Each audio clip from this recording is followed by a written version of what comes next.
Sejak dulu BKBN fokusnya dua, tujuan visi BKBN kan dua, satu keluarga berkualitas, dua pertumbuhan penduduk seimbang. Hanya keluarga berkualitasnya kan terus ditambah stunting, difokuskan pada stunting, sehingga anggaran stunting tadi jadinya yang murni untuk stunting 700 sekian miliar, yang lainnya sih ya totalnya berapa Pak? 4,2 triliun, 4,2 triliun yang 700 sekian triliun miliar itu untuk stunting. Itu yang di pusat, yang kita bagi ke seluruh daerah, kabupaten dan kota seluruh Indonesia 3,6 triliun dalam bentuk untuk fisik dan untuk non fisik.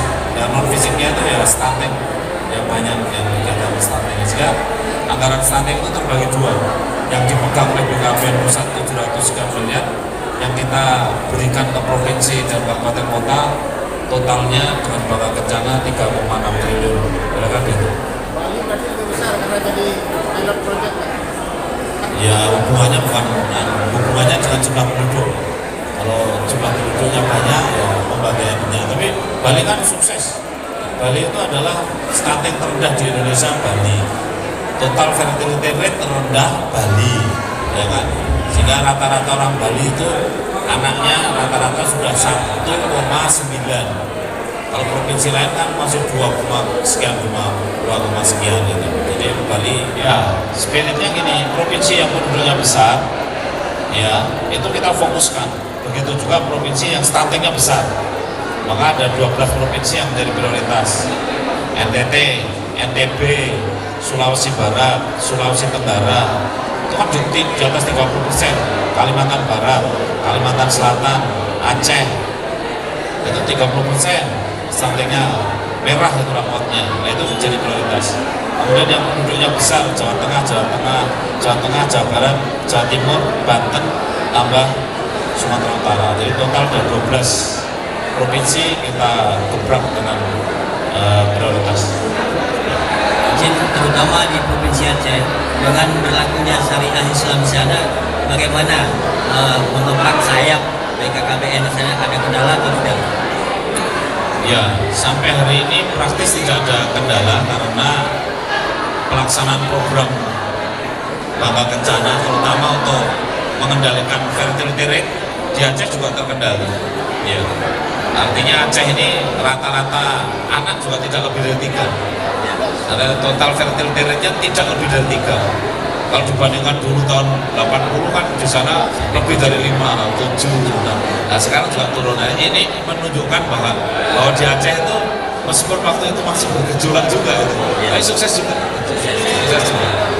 Dengan harapan 14% yang diharapkan oleh Presiden RI, bisakah tercapai stuntingnya menurun sampai 14%? Ya, saya optimis. Pak Presiden kan mentargetkan tahun ini turun 3%. Ya, kita lihat ini, kita survei SSGI dari Kementerian Kesehatan September sampai Oktober, Desember, November ini survei. Tahun ini harus turun 3%. Nah, tahun kemarin angka stuntingnya kan 24,4%. Tahun ini, akhir tahun ini harapannya 21,4%. Saya optimis, mudah-mudahan 82 aja. Untuk di Bali, OPD terkait penanganan stunting di Bali itu kan komitmen bersama antara pemerintah pusat dan pemerintah daerah. Jadi kita harus tangani bersama, baik programnya, kegiatannya ini dilaksanakan secara sinergis ya. Jadi saya sudah tegaskan berkali-kali, penanganan stunting itu tidak hanya tugas BKKBN, bukan, ini tugas bersama antara pemerintah pusat dengan pemerintah daerah. Di pusat pun tidak hanya BKKBN, tapi juga pemerintah daerah bersinergi bahwa yang menjadi inti dalam penanganan ini BKKBN. Tetapi kita di daerah memberikan dukungan penuh karena yang di atas ini adalah rakyat kita. Jadi ini bersama-sama antara BKKBN dan pemerintah bersama. Kemarin kita juga bersama-sama terus. Kita di daerah kan melibatkan juga beberapa perangkat daerah. Programnya anggarannya dari Bapeda, pelaksanaan melibatkan dinas kesehatan, dinas pendidikan dan PNB dan dinas-dinas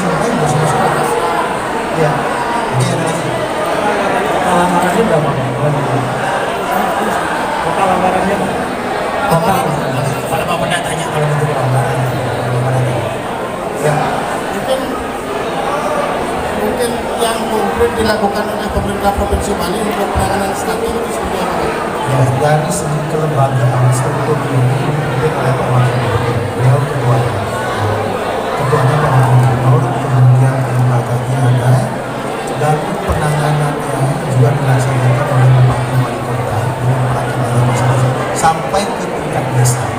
Jadi operasional teknisnya ada di tingkat desa sudah dibentuk petugas yang mereka yang akan memberikan advokasi kepada warga masyarakat dari perangkat. Karena stunting ini bukan diatasi setelah bayi itu lahir, bukan.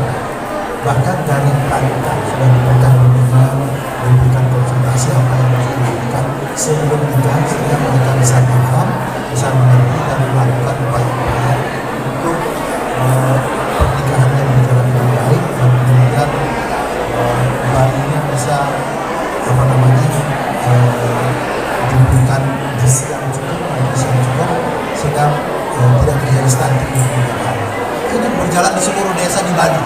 Ini juga melibatkan desa adat, pemerintah desa, tokoh-tokoh